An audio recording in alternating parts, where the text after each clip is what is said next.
అంటే చంద్రబాబు నాయుడు గారి కుట్రనండి, వ్యూహమనండి, ఉద్దేశం ఏంటంటే రాష్ట్రాన్ని జగన్మోహన్ రెడ్డి గారు అప్పుల పాలు చేసిపోయాడు, అందువల్ల మేమేమీ చేయలేకపోతున్నాము అని చెప్పుకోవడం కోసం లేని అప్పులు ఉన్నట్టుగా, లేని తప్పులు చేసినట్టుగా చూపించేటటువంటి ప్రయత్నం చేశాడు. ఎప్పుడు శాసనసభ బయట, శాసనసభలో కూడా నాటకం ఆడారు.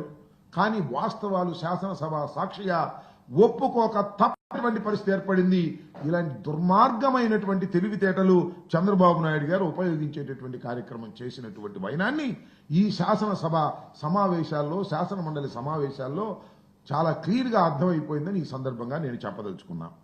అదే మండలికి సంబంధించి వచ్చినప్పుడు మండలిలో మా సభ్యులు బొత్స సత్యనారాయణ గారు నాయకత్వంలో అమోఘమైనటువంటి పర్ఫార్మెన్స్ ఇచ్చారు.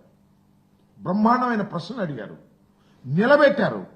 ప్రభుత్వం చేస్తున్నటువంటి దుర్మార్గమైనటువంటి కార్యక్రమాలని, ప్రభుత్వం చేస్తున్నటువంటి అప్రజాస్వామికమైనటువంటి విషయాలని బయట పెట్టేందుకు చక్కని ప్రసంగాలు చేసేటటువంటి ప్రయత్నం చేశారు.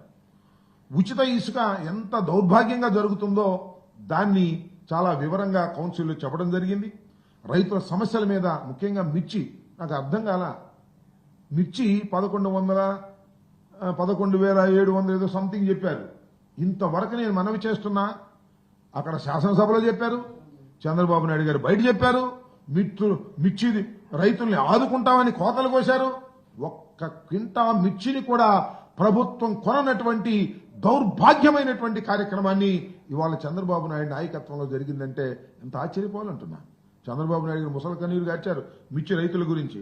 అన్నదాత సుఖీభావ ఎగ్గొట్టేశారు ఒకసారి, మళ్ళీ రెండోసారి కూడా ఏదో అరకొర బడ్జెట్లు అరకొరలు పెట్టారు. అసలు బడ్జెట్ స్వరూపాన్ని మొత్తం మనం చూసినట్లయితే ఏమీ లేవు. ఇచ్చిన హామీలు సూపర్ 6లో అమలు చేసేటటువంటి కార్యక్రమమే లేదు.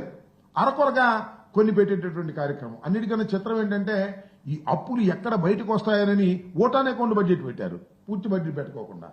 అసలు ఒకే ఆర్థిక సంవత్సరంలో 2 ఓటాన్ అకౌంట్ బడ్జెట్లు పెట్టడం ఇదే తప్ప మరి ఎప్పుడు లేదు. అంటే చంద్రబాబు నాయుడు గారి తెలివితేటలు, చంద్రబాబు నాయుడు గారి మోసాలు అంతగా తగ్గిపోయాయని, అంతగా పెరిగిపోయాయనేది మనకు క్లియర్గా అర్థమవుతుంది. అదేవిధంగా పోలవరం ఎత్తుని కార్యక్రమాలు చేశారు. పోలవరం ఎత్తు తగ్గించి వారికి ఇవ్వాల్సినటువంటి నిర్వాసితులకి ఆధార్ ప్యాకేజీ ఇవ్వడానికి కేంద్ర ప్రభుత్వం సుముఖంగా లేకపోవటం వలన దాన్ని తగ్గించి సుమారుగా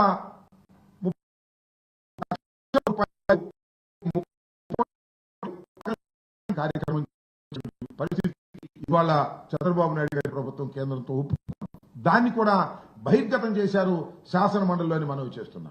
ఎత్తును తగ్గించి ఇవాళ చంద్రబాబు నాయుడు గారు చాలా రకరకాలైన మాటలు మాట్లాడుతూ ఉన్నారు. ఇది చాలా దుర్మార్గమైంది, పోలవరానికి తీవ్రమైనటువంటి నష్టం చేసేటటువంటి కార్యక్రమం చేస్తున్నారు.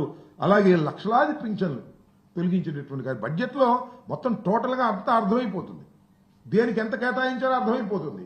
అవన్నీ చూస్తే అనేకమైన ఎగ్గొట్టేశారు. కొన్ని స్కీములు అరకొరగా పెట్టి కంటి తుడుపు చర్యగా చేసేటటువంటి కార్యక్రమం చేశారు. అసలు బెల్ట్ షాపుల గురించి శాసన మండలిలో చాలా పెద్ద చర్చ జరిగింది. బెల్ట్ షాపులు ఊరూరా ఉన్నాయి. చంద్రబాబు నాయుడు గారు ఏం చెప్పారండి మనకి, బెల్ట్ షాపులు ఎక్కడ చెప్పండి, బెల్ట్ తీస్తా అన్నాడు. బెల్ట్ షాపులు లేనిది ఎక్కడ చెప్పండి. శాసనసభ బెల్ట్ షాపులు పట్టుకొని పేపర్లు ఇచ్చినటువంటి సందర్భాలు ఉన్నాయి. ఎంత అసంతృప్తిగా ఉన్నారంటే, ఎవరో ఒక శాసనసభ్యుడు మాట్లాడాడు, మేము వచ్చేటప్పుడు అద్భుతాలు జరిగిపోతాయి, మేము అది చేస్తాం ఇది చేస్తాం చెప్పాము, వచ్చాము ఏం చేయలేకపోతున్నాము, దౌర్భాగ్యంగా ఉంది అని. సభ్యులు కాదు, వారి సొంత సభ్యులే శాసనసభలో బహిరంగంగా మాట్లాడినటువంటి పరిస్థితి చూస్తే చంద్రబాబు తలదించుకోవాలి. చంద్రబాబు ప్రభుత్వం ఎంత దౌర్భాగ్యంగా పనిచేస్తుందో, చివరికి సొంత సభ్యుల్ని కూడా సంతృప్తి పరచలేనటువంటి దీన స్థితిలో ఇవాళ ప్రభుత్వం ఉండి పేపర్లో మాత్రం అద్భుతంగా రాంచుకునేటటువంటి కార్యక్రమాలు చేస్తున్నారు.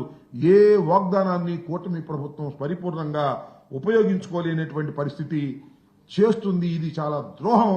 అప్పులు సంగతి పక్కన పెట్టి ప్రభుత్వానికి వస్తే మేము అనేకమైనటువంటి కార్యక్రమాలు చేస్తామని చెప్పారు. బడ్జెట్ సమావేశాల్లో చూస్తే వాటికి తగ్గటువంటి దాఖలాలు ఎక్కడా కనిపించనటువంటి పరిస్థితి.